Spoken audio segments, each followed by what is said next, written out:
నమస్తే. Welcome to our channel. నేను ప్రియాంక. జగన్మోహన్ రెడ్డి గారు అసెంబ్లీకి వెళ్ళట్లేదు. నాకు ప్రతిపక్ష హోదా ఇవ్వలేదు కాబట్టి నేను అసెంబ్లీకి వెళ్ళను. బయట నుండే మీడియా ముఖంగానే నేను ప్రశ్నిస్తాను అని చెప్పారు. మరి ఆయన అదే చేస్తున్నారు. కానీ ఇప్పటి వరకు స్పీకర్ కావచ్చు, డిప్యూటీ స్పీకర్ కావచ్చు, వీళ్ళంతా కూడా అసెంబ్లీకి రాకపోతే మీరు రాజీనామా చేయండి. లేదంటే రండి. మీకెందుకు మేము డబ్బులు ఇవ్వాలి అంటే జీతభత్యాలు మీకు ఎందుకు ఇవ్వాలి, ఫెసిలిటీస్ అనేవి ఎందుకు ఇవ్వాలని క్వశ్చన్ చేస్తున్నారు, నోటీస్ పంపిస్తున్నారు. ఇప్పటి వరకు రాష్ట్ర ప్రజలు మాత్రమే అనుకున్నాం. ముఖ్యంగా రాయలసీమ ప్రజలు జగన్మోహన్ రెడ్డి గారు ఎక్కడి నుండి అయితే ప్రాతినిధ్యం వహిస్తున్నారో అక్కడి ప్రజలు కూడా ఇదే మాట చెప్తున్నారు. మీరు రాజీనామా చేయండి అసెంబ్లీకి వెళ్ళకపోతే అని చెప్పేసి. అయితే ముఖ్యంగా నిన్న జరిగిన ప్రెస్ మీట్ లో అంటే రాయలసీమ రాష్ట్ర సమితి జాతీయ అధ్యక్షుడు కొంచెం వెంకట సుబ్బారెడ్డి గారు మీడియా ముఖంగా ఆయన హాట్ కామెంట్స్ అనేవి చేశారు. ఇకపై జగన్ గారు మీరు అసెంబ్లీ సమావేశాలకు వెళ్తారా? వెళ్ళండి. మా తరఫున రాయలసీమకి రావాల్సిన ఏమైనా ఉన్నాయా అవి ప్రశ్నించండి. లేదా మీరు రాజీనామా చేయండి, మేము మీ ప్లేస్ లో వేరే వాళ్ళని గెలిపించుకుంటాము అనే స్థాయికి జగన్మోహన్ రెడ్డి గారు వచ్చారు అంటే అసలు ఏం జరుగుతుంది అక్కడ అనేది తెలుసుకుందాం. మనతో మాట్లాడడానికి ప్రముఖ పొలిటికల్ అనలిస్ట్ అక్కమరావు గారు ఉన్నారు. ఆయన అదే తెలుసుకుందాం. నమస్కారం సార్. నమస్తే అమ్మా.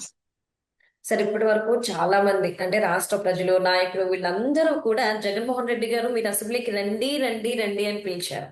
సస్పెండ్ చేస్తాము అన్నారు, కానీ చేయలేదు. అంటే ప్రజల నుండి తిరుగుబాటు వస్తే ఎలా ఉంటది అనడానికి ఈ రోజు కొంచెం వెంకట సుబ్బారెడ్డి గారు మాట్లాడిన మాటలు ఈ రోజు తెలుస్తున్నాయి. అంటే మీరు అసెంబ్లీకి వెళ్తారా వెళ్ళండి, లేదంటే రాజీనామా చేయండి, మీ ప్లేస్ లో వేరే వాళ్ళు మేము నియమించుకుంటాము అని చెప్పేసి అన్నారంటే ప్రజలు ఆయన పాలన పట్ల ఎంత విసిగిపోయారు అనేది అర్థమవుతుంది. మరి ఇప్పుడు రాయలసీమలో ఉన్న సిచ్యువేషన్ ఏంటి అంటారు? ముందుగా ఇక్కడ మనం గమనించుకోవాల్సిన అంశం ఏంటంటే ఈనాటికైనా సరే కొంతమంది సహజంగానే అదే రాయలసీమలో 52 నియోజకవర్గాలు ఉన్న 4 జిల్లాల్లో అతనికి 2019లో 49 నియోజకవర్గాలు కట్టబెట్టిన విషయాన్ని ఇదే ప్రజలు మర్చిపోవద్దు. మరి ఇదే ప్రజలు ఈ రోజు అందుట్లోంచి 42 నియోజకవర్గాలు ఎన్నిక తీసుకున్నారు. అంటే 5 సంవత్సరాలు అతని పరిపాలనలో తన ప్రాంతానికి ఏ విధంగా అన్యాయం జరిగిందని చెప్పి క్షుణ్ణంగా వాళ్ళకి అర్థమైంది. ముఖ్యంగా హంద్రీ నేవా కావచ్చు, గాలేరి నగర్ కావచ్చు, ఒకటనేది కాదు.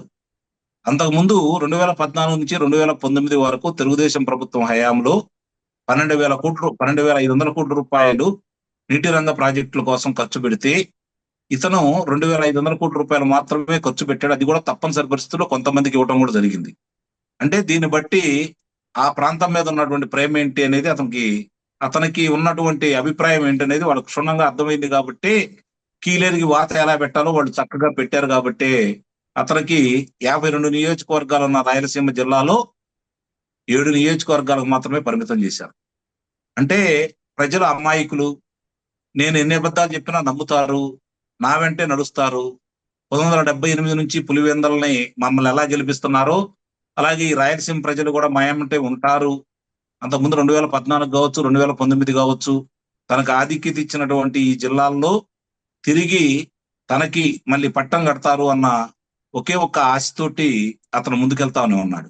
కానీ ప్రజలు గమనించారు, తన ప్రాంతానికి సంబంధించి 1985లో అన్న నందమూరి తారక రామారావు గారు పిలుపు మేరకు 1985లో గల్లా రామచంద్ర నాయుడు గారు అమర్ రాజా కంపెనీని చిత్తూరు జిల్లాలో ప్రారంభించడం కూడా జరిగింది. దాని ద్వారా రమారమి 15,000 మందికి ప్రత్యక్షంగా, 50,000 మందికి పరోక్షంగా ఈ రోజు లబ్ధి చేకూరుతా ఉంది.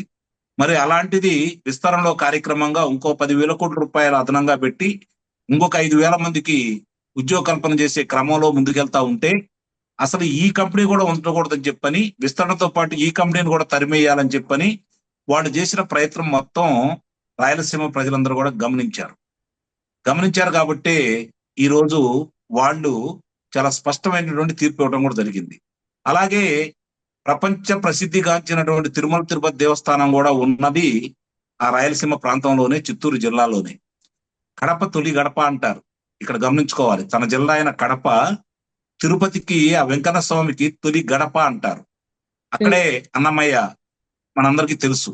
మరి ఇలాంటి విశిష్టత ఉన్నటువంటి తిరుమల తిరుపతి దేవస్థానాన్ని అపవిత్రం చేయటం కోసం ఆ లడ్డులో నెయ్యి కాని నెయ్యిని ఏ విధంగా కలిపారు, ఈ రోజు కూడా తిరుమల తిరుపతి వెంకన్న స్వామి మీద ఏ విధమైనటువంటి విష ప్రచారాన్ని వాళ్ళు చేస్తున్నారనేది ఆ ప్రాంత ప్రజలందరూ కూడా క్షుణ్ణంగా చూస్తూనే ఉన్నారు, చూశారు కూడా. కాబట్టే వాళ్ళు ఈ రోజు ఆ జగన్మోహన్ రెడ్డి ఏం చెప్పినా కూడా నమ్మే పరిస్థితిలో లేరు. కానీ ఇంకోటి, సోయానా బాబాయ్ అంటే వాళ్ళ నాన్నగారి తర్వాత పులివెందల్ని కంచుకోటగా తీర్చిదిద్దుకునే విషయంలో వాళ్ళ నాన్నగారికి అండగా ఉండి ఏ విధంగా ఉన్నాడో అక్కడ ఉన్నటువంటి ప్రజలు, రాయలసీమ ప్రజలందరూ కూడా తెలుసు. మరి అలాంటి వ్యక్తి ఒక ముఖ్యమంత్రికి, మాజీ ముఖ్యమంత్రికి తమ్ముడు. మరి ఆనాటి ప్రతిపక్ష నేత 2019కి ముందు అధికారంలో లేడు కాబట్టి జగన్మోహన్ రెడ్డికి ప్రతిపక్ష నేత ఇచ్చారు కాబట్టి ప్రతిపక్ష నేతకి ఒక బాబాయి, శాసనసభ్యుడు, శాసన మండలి సభ్యుడు, లోక్సభ సభ్యుడు, మాజీ మంత్రి, అలాంటి వ్యక్తిని అతి దారుణంగా చంపేసిన వాళ్ళు ఎవరో తనకు తెలిస్తే వాళ్ళని రక్షించే క్రమంలో భాగంగా నాటి ముఖ్యమంత్రి చంద్రబాబు నాయుడు గారి పేరును ఉదాహరిస్తూ నారాసుర రక్ష చరిత్ర అని చెప్పని ఏ విధంగా దుష్ప్రచారం చేశారో ప్రజలందరికీ తెలిసిన తర్వాత వచ్చినటువంటి తీర్పే 2024లో ప్రజలు ఇచ్చినటువంటి సంచలనాత్మకమైనటువంటి తీర్పు. అంటే ఇక్కడ ప్రజలు జగన్మోహన్ రెడ్డి పరిపాలన ఏంటో తెలియదు కాబట్టి రాజశేఖర రెడ్డి కొడుకుగా ఈయన కూడా ఏదన్నా చేస్తాడన్న ఆశతోటి వాళ్ళు ఓట్లేసిన మాట కూడా వాస్తవమే. కానీ 5 సంవత్సరాల పరిపాలన చూసిన తర్వాత ఇది మద్యం దాని గురించి ఏంటి ఇలా తయారు చేస్తున్నారు అని చెప్పని ప్రశ్నించినటువంటి ఓంప్రకాష్ కానించి మొదలుపెట్టి, అంతారాణి గారిని మొదలుపెట్టి, మాదన్న గారి కావచ్చు, మిగిలిన వాళ్ళు చాలా మందిని కావచ్చు, ఏ విధంగా వాళ్ళు ట్రీట్ చేశారో చూసిన ఆ ప్రాంత ప్రజలు, ముఖ్యంగా ఉప ముఖ్యమంత్రి పదవి ఇచ్చిన నారాయణ స్వామికి అతన్ని ఏ విధంగా సభలో అగౌరవపరిచారు, కనీసం ఒక ఉప ముఖ్యమంత్రిగా ఆయనకి ఇవ్వాల్సిన హోదా ఇవ్వకుండా వాళ్ళు ఏ విధంగా చూశారు అనేది ఆ ప్రాంత ప్రజలందరూ కూడా, రాష్ట్ర ప్రజలందరూ కూడా గమనించారు. కాబట్టి ఒక రాయలసీమే కాకుండా యావత్ ఆంధ్ర రాష్ట్రం మొత్తం కూడా అతనికి వ్యతిరేకంగా తీర్పిచ్చారు.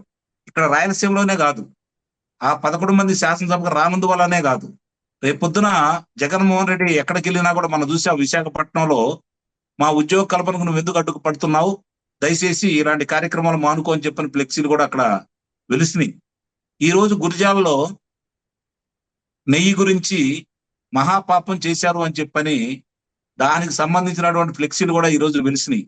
నిస్సందేహంగా కూడా ఇది యావత్ ఆంధ్ర రాష్ట్రం కూడా ప్రజలను చైతన్యపరిచే విధంగా 5 సంవత్సరాల్లో అతని పరిపాలన ఏ విధంగా చేశాడని చెప్పి ప్రజలు మర్చిపోకుండా గుర్తు చేసే విధంగా ఇలాంటి కార్యక్రమాలు యావత్ ఆంధ్ర రాష్ట్ర ప్రజలు కూడా చేయాలని అయితే నేను భావిస్తున్నా.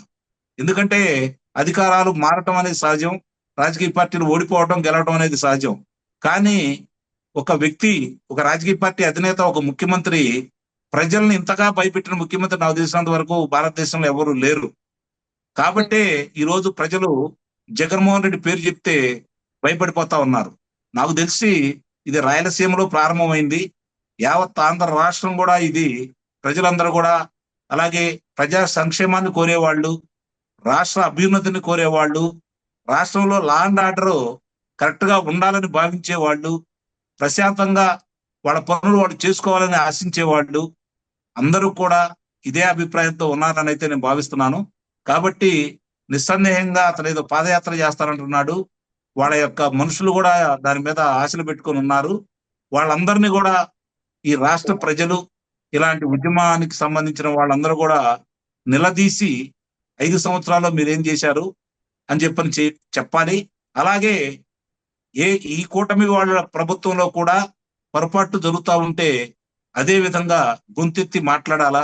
ఎందుకంటే ఎన్నో ఆశలతోటి గెలిపించిన ఈ ప్రజలు దాన్ని ఏదన్నా స్థానిక శాసనసభ్యులు కావచ్చు, నాయకులు కావచ్చు ఇబ్బంది పెడతా ఉంటే నిస్సందేహంగా ప్రశ్నించినప్పుడే తప్ప మార్పు రాదనే విషయాన్ని ప్రజలందరూ కూడా గమనించుకోవాలి. ఎవరు తప్పు చేసినా వాళ్ళని ప్రశ్నించే తత్వం ప్రజలకే అలవడినప్పుడే పాలకులు ఒళ్ళు దగ్గర పెట్టుకుని ఉంటారని అయితే నేను గట్టిగా నమ్ముతున్నాను. ఇన్నాళ్ళకి అప్పుడు జగన్మోహన్ రెడ్డి పరిపాలనలో ఉండగా భయపడ్డ ఈ ప్రజలు ఈ రోజు మళ్ళీ అధికారంలో రాడనే ప్రగాఢమైన విశ్వాసాన్ని ప్రజలకు ఉంది. ఈ కూటమి నాయకులు దాన్ని గుర్తుపెట్టుకోవాలి. ఎవరు తప్పు చేసినా ఇదే విధంగా శిక్షిస్తారనే అభిప్రాయానికి వీళ్ళు కూడా రావాలి. కాబట్టి ముఖ్యంగా వాళ్ళు చేసిన తప్పులకి శిక్షలు పడే విధంగా, చట్టపరంగా శిక్షలు పడే విధంగా ఈ కూటమి ప్రభుత్వం ప్రయత్నం చేయాలి. దీన్ని అందరూ కూడా గమనించుకొని ఏం జరుగుతుంది, ఎలా జరుగుతుంది, ఎక్కడ లోపాలు జరుగుతున్నాయి అని చెప్పని గుర్తించేసి, ప్రజలైతే విస్పష్టంగా ఉన్నారు. మళ్ళీ జగన్మోహన్ రెడ్డి అధికారంలో రాడు అనే అభిప్రాయం ప్రజల్లో ఉంది కాబట్టి ప్రజాభిప్రాయాన్ని గౌరవించేసి పాలకులు నడుచుకోవాలని కూడా నేను భావిస్తున్నాను. Thank you so much. Thank you.